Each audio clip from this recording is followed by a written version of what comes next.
olive oil, like, all over my face right now. Which is so not true, I, like, actually don't, but it's, like, pasta with olive oil, because I'm a princess, and, you know, I just feel like there's just olive oil, like, smeared everywhere. Okay, hi, beautiful jellyfish, it's Reese. I feel like I've wanted to film a video like this for a while, and I kind of got inspired, actually last week, to get this idea, but I didn't get the chance to film it until now, and I want to read something to you guys, something that I wrote. It's only like 2 pages. So I teach 7th grade English right now, and our next topic that we're doing is personal narrative, and I had obviously a lot of things that I would stick out to me as being really significant moments in my life that I'd want to write about. But a lot of them are, I would say, on the older side of my life, like a lot of most, like, recent things that happened to me, and my teacher was like, hey, you should write something that's pretty, like, current to their age. I can't really remember anything super significant about me as a 12-year-old, but this is something that happened to me when I was 16, and that was 8 years ago, so it's close enough in relation to their age. So I wrote this is my personal narrative that I wrote for them, and this, to me, and magic actually, like, go hand in hand. I'm gonna read it and you may be like, how does this relate at all? But I'll explain if you just bear with me. This is gonna be a talky video. If you're not in the mood for that, that's cool, you don't have to watch it, but for those who like me rambling and talking, this is one of those videos. So, this is called Poisonous Cake. I've conquered monsters before. You can call me Tracy Stano, the professional monster destroyer. Contact me if you need a beast slain. But when I was 16, I conquered one of the most challenging boss fights, level 100 plus, and my sword was rusty, and I'd ran out of health potions. I could have allowed the fight to usurp me, but instead, I became better. I was sitting in my chair in my AP, Advanced Placement, English class. The paper was thrown onto my desk distastefully. Written in tiny, neat font, 4 out of 9, needs improvement. Watch your organization, it needs a lot of work. And I don't read the rest of the words. I read enough. I knew enough for my grade, ignoring the commentary, that I failed this assignment. It was the first assignment that I've ever failed in my life. The long explanation for my defiant behavior was that I was a starving teenager. I craved good grades. Good grades meant delicious cake. The taste of the cake was not there to satisfy my stomach. It was there to satisfy my thriving ego. I was a Hollister, grade-obsessed 16-year-old. All of those good grades were more sprinkles and frosting on my celebration cake for my desperate, obsessive personality. Bad grades were a dent. My teacher swiped his finger and smeared my cake. Everyone started digging their fingers into my cake. It fell to the floor. Hot pink icing stained my clothes. My cake was no longer filled with sweet vanilla filling. It was filled with rusty nails. Get your filthy hands off my cake, I demanded. My teacher didn't listen. He told me that my cake didn't matter. He told me that it didn't matter how much frosting I had on it or how many sprinkles could make the cake taste better for future college scouts. It was the first time that I was ever told that my grades didn't matter, and I was stubborn and immovable. For the brat that I was, it was impossible for me to believe. I was self-consumed, sinking into my own inflatable ego. The short explanation for my behavior was that I was a brat. Also, my writing was abysmal. The class was a jungle. I was a month-old baby cub attempting to live. I asked my teacher for help constantly. To me, he was the predator, out for my classmates and I. He was out for blood. I was just trying to survive. I knew I wouldn't do well in this class. For the first time in my life, I wouldn't get good grades. I was going to fail this class, and if I failed this class, then I was a failure. I would never go anywhere in my life if I couldn't pass my first advanced class. And I walked into that class with the same mentality for months. My cake needed to rise. But while I was so distracted on the golden dream of producing an excellent cake, I neglected one detail. The oven wasn't on. One day in February, I was livid. I stormed into my teacher's classroom at 7:40 in the morning. I don't care about the grades. I just want to be a good writer, I told him, tears streaming down my face. He smiled. I finally got it. I understood that my cake didn't matter. It took me months to realize that the cake was poison, and I shouldn't be judged by this one cake that I could produce on any given test day. It was an insult to my intelligence. I had to fight back the poison that I was fed my whole life. I stopped being bothered by it. I realized that I'm more than that. I had to unlearn years of my life where everything I did was to better this cake. I needed to add more flour, I needed to lessen the amount of water, but I couldn't get it right. No matter what I did, the cake would never be perfect. It can't be perfect because I'm not perfect. So, I stopped caring about cake. I stopped caring about my grades. I stopped allowing them to define who I am. There are times that I thought I wouldn't make it. I find myself coming back to that one word, conquer. Every poison cake, every boss fight, level 100 plus, seemingly impossible to beat, I did it. I've conquered it all, and I always will. That's what it means to be a fighter. Test givers don't know me. I'm still growing, and I always will. I didn't start to be a good writer until my senior year of high school. Writing's a process. Everything's a process. I'm not going to be amazing at everything I do in the beginning. You can't measure intelligence by a test laid out at the end of the school year. Those test givers, they don't know any of this. They don't know me. All they see is Tracy Sano, fill-in-blank number. But it's not important that they don't know that. What is important is I know that I'm more than that. So, I wrote this. I hope you like it. This is what I'm going to share with my 7th graders in a couple weeks when we do personal narrative. And one of the most significant things in my life was, as I said, being told that my grades didn't matter and that they didn't define who I was. And that's actually one of the reasons why I'm going to be a teacher. But a lot of this I actually think a lot about with relation to magic. So a couple of things that really do stick out for me that the reason why I wanted to film this video, and actually like why I wanted to share this in the first place, is, what was I going to say? Oh yeah. When I said I was going to fail this class, and if I failed this class, then I was a failure. I would never go anywhere in my life if I couldn't pass my first advanced class.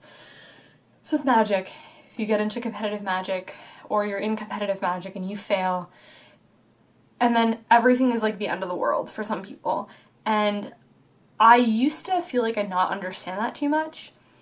Where, I would get like discouraged if I didn't do well, but some people get really, really self-consumed and like really down about themselves. And one of my really good friends, Craig Rocco, who is a pretty well-known Magic player in the community, I've talked about him a ton on my channel.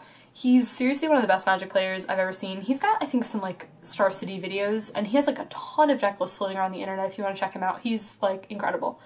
And to me, like, he is like everything I aspire to be in a Magic player if I had way more time, way more money, and put in way more effort. He is who I aspire to be because he's such a good Magic player, but he's super hard on himself, and he views if he fails in Magic, it's a complete reflection of himself and that he fails. So you fail in this one activity, that translates to I am a failure. And so when I was taking this class and I didn't do well, like it was my first advanced class, it was AP Language and Composition, which is a seriously super hard class. It's like the short version of it is, you know, typical English classes are like books and writing and like literature. AP Language is more like rhetoric based. Rhetoric is like argument. So it's like, how does the author write this to convey a purpose, to convey a message? It's a super complicated English class. It's like taking all the things that you learned about English for like those years of your life and then doing something completely different with English. It's a really tough class. I think it's like one of the hardest AP classes given in high school. And I translated my failure in that as I was going to be a failure. And I look at how far I've come in my life and how many things I've done and how many accomplishments I have in my life and how that doesn't, just because I didn't do well in that one class, and even by the end of that class, I didn't have the grades to look like I've learned much, but I learned more in that class than I have in any other class. Like, seriously, like some college level classes that I've taken, I haven't learned as much as I have in that one class that I took in high school. My teacher was amazing and like really changed my life, which is like super cliche, but how in Magic too, some people really do take that failure to heart, and some people get really, really upset about it. And I think that for some people, like, they don't really know how to deal with it because they're like, well, everyone gets upset, like, they're, you know, it's natural, and it's a very natural thing to be like, oh, hey, like, you know, whatever. But you know what I was thinking about?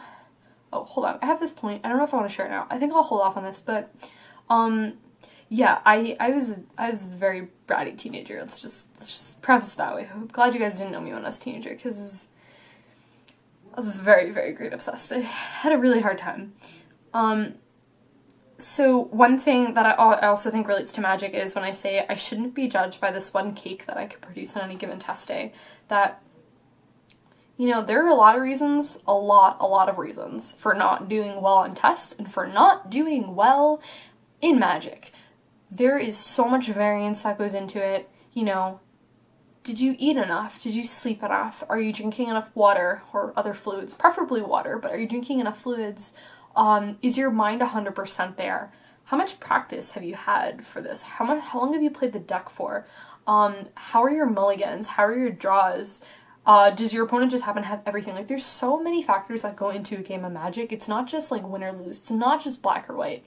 And I think some people get caught up in the win-lose aspect than they do about the actual like process and growth. So I talk about growth a lot in here, and how that's something that I've been a tutor for a while, and I feel like I can't stress that enough to like my students who I tutored, is that you're not going to be great at writing right away. You're in this class for a reason. We're working on that. So like, you can't start out and just being like amazing. And I know, let's be real here, that I'm totally like that. If I don't understand something right away, I get super mad. I'm like, I don't get why I don't understand this. And it's like the same thing with Magic. It's like, if you don't do well, you're like, I don't get why can't I just be good? We have to do a lot of work. And that was like I mean, you could still say is my problem, is that I don't go out and practice enough more than I should. I don't go and watch Magic. I've kind of decided I've kind of like letting go on the whole dream of me actually watching Magic. The reason for that is because I don't think, it's not even just so much an attention span thing. It's for me, I can't watch people play Magic anymore. I just can't do it. It's just, to me, I have to be the one doing it. And I think too, for learning purposes, I'm a kinesthetic learner, which means I need to like actually do it. Some people watch and then they just do. I can't do that. I can't watch other people do it. I have to like try and fail myself and try and fail and, you know, trial by fire. Like, that's how I need to do it. So, yes, okay.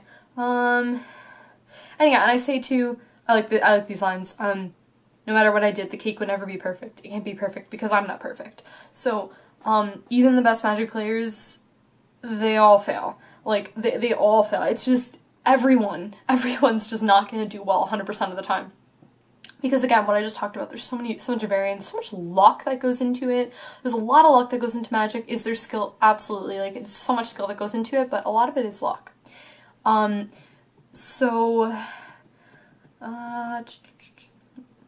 everything's a process. I talked about that. Yeah, and I guess to me, just having like the confidence in yourself that you are worth way more than how you do in a game of Magic. So like, if you don't do well in a game of Magic, it doesn't mean that you're a bad Magic player or you should stop playing or something like that. Because I know that I felt like I was very quick to getting into that, and I really want to go into Magic when I get back into it in December. I want to go into it with a much more positive mindset, where I just want to go in and try and have fun and like fail a lot. And you know, I know there's some people who really don't view Magic as a fun thing at all. There's some people who go out and they're like, I'm in this for the money, I'm in this for the tournament, I'm in this for the satisfaction of winning. And for me, one of the best things that I get, one of like the best joys I get, is talking about all the cool things I do. And like, even if I don't win a game, I'm like, guys, that was so close. Or like, oh man, I had you dead on board. Or like, talking about the cool things that I do, like cool moves that I play. Like, I did a whole video talking about like different ways to use cards. I can't even remember what I called the video, but I talked about like how a card is read one way, but you can use it in other ways. Like, one thing I'll do all the time in blue-white is like, I'll path to exile my own creatures, which is awesome to get a land. I do it all the time. It's so awesome for Sphinx's Rev, and just to get to like Elspeth Sun's Champion, I've done it so many times before. So, I was talking about that, and like, I love talking about stuff like that, like, hey guys, like, did you see that, like, I pathed my own whatever, or like, you know, stuff like that to me is really fun, and I want to go into Magic with a more, like, it's a fun mindset, which is one of the reasons I think why I like EDH so much, because I really love how it's fun, and I don't go to play EDH competitively. So I just kind of want to like change my mindset and to be like way more positive about it, because I got really frustrated about Magic over the summer, which is part of the reason why I took a break, where like, you know, my friends were like, you need to like take some time to just not play Magic for a while. And the only Magic that I played is with my friend Paul. Like, we played some games of EDH and that was really it. But I think another thing too I want to change, and I would kind of challenge you guys to maybe do this too, which would be kind of cool if you like talk to me about this, because I think it'd be really awesome. And I talked about how I changed a lot as a player within, you know, a year playing competitive Magic, and how I used to, when I started out, be very cautious about like, oh, I can't play in this tournament, unless I have had enough practice. And now I'm like, hey, I've never played this deck before, but I'm going to go in a tournament with it. And to me, I think that's super fun. That's a challenge. Not everyone can do that, and I completely get that, but take risks, have fun, do something like that one day. If you're someone who always plays this one deck, change it up a little bit. Borrow someone's deck. I don't know about you guys, but in my local game store, people are like, here, borrow my deck. Like, it's so awesome. Like, all my friends are like really excited for me to get back into Magic, and they're like, what are you playing? And I was like, well, I don't have a deck fully finished, so I was like, I'm gonna need some help. So I'm gonna like ask some people to like borrow decks and everything like that, and I'm gonna go into not like super big tournaments, but like I'll go into like Friday Night Magic and or Saturday Night Magic and play a deck that I've never played before and kind of just like see and like have fun with it. I feel like sometimes people get lost in like the competitiveness of Magic, that they lose that it is actually a game that's meant to be for fun, and not everyone agrees with that, and that's fine. But I kind of want to remember that for myself, and I kind of want to be like, hey, it's a game. It's designed to be a game. Actually, like a children's card game. Like Yu-Gi-Oh! Literally. That's why, like, have you guys seen Yu-Gi-Oh! Before? Because to me, it's, like, literally one of the funniest shows I've ever seen. It's hysterical. I love watching it and just making fun of it. And how people get super into it, and I was like, you're playing a children's card game. Like, do you understand? This game is designed for, like, 7-year-olds. Do you get how crazy you're being right now over this little kid's game? Yep, that's that. So, I feel like I want to say more things because I'm in like a really talkative mood, but I can't really think of anything. I don't know. I hope you guys liked what I wrote. I'm really happy with it. I wrote some of it on a sheet of paper, and then I had to make it a little bit more like narrative style, so I had to add like myself as a character and like my teacher as a character and like whatnot. But this was one of like the most significant memories that happened to me. Changed the way I think about a lot of things. Oh, I remember what I was gonna say. The one reason why actually I got inspired to film this video last week was every state is different with how they do their certification for teachers. In New York State, there's this thing called the EdTPA, which is just like a ton of paperwork. So instead of having like a thesis, my last semester before getting my bachelor's, I don't do thesis. I don't do a 30-page paper. I send like 50 pages and videos and lesson plans and all this great stuff to New York State, or to Pearson, and they decide if I get to be a teacher. So anyways, so I passed, which is awesome. But the way that they're scoring is, it's super weird. It's one of those like things that has like different rubrics, and it's graded per how you get on the rubrics, and they're all added up together. So I was upset by how I did, because I was like, I thought I did way better because I know how much work I put into it. But that's what I was saying there, that those test givers, they don't know how much work I put into it. Like, they don't know me. They don't know anything about me. All they see is, oh look, Tracy Stano submitted her EdTPA, like, and then they see my work, you know, so they have no idea who I am at all. So, yeah, that was like something that I was frustrated about, but then I remembered, and this advice that I've been telling my students, that you're way more than your grades. And at my last placement, I was dealing with AP kids, so they're really, really grade obsessed, and I like reminded them, and I was like, you guys are like worth way more than your grades, like, don't let them define you. And then I was like, I need to take my own advice, like, I really need to. And then all my friends were comforting me, and they were like, Tracy, like, you're super smart, and you worked really hard on this thing, and they don't know how much work you put into this thing, and they don't know who I am at all. And I think you could kind of say the same thing about Magic, that like, people don't know how much work you do, people don't know how much preparation you do. You know, when they're watching your game and they see you make a misplay, they may make judgments and like whatnot, but it's like, they don't know who you are as a person at all. And also too, that you're not just like a Magic player. Like, I feel like people in their roles, some people like are like, oh, like that person is a Magic player, but then don't know anything else about them. And you know, it's like a super weird thing to me that some people get like lost in their role, and like their role is all people know about them. And that's one of like my things as a teacher that I always wanted to like make clear, is I never like fake with my kids at all, and I always try to like talk about like my personality and like things I like and stuff like that. So I'm not just like this teacher who just comes and teaches you books like I do in writing. I just do like a lot more than that. So it's like, hi, I like cats, and and foxes and other cute things, and you know, I don't hide under a desk, you know, like knowing that I'm more than what they see me as. But yeah, this video is credited and shouted out to my friend Craig, and he's awesome. So yeah, that's it. That's all I got. I'll talk to you guys later. Bye.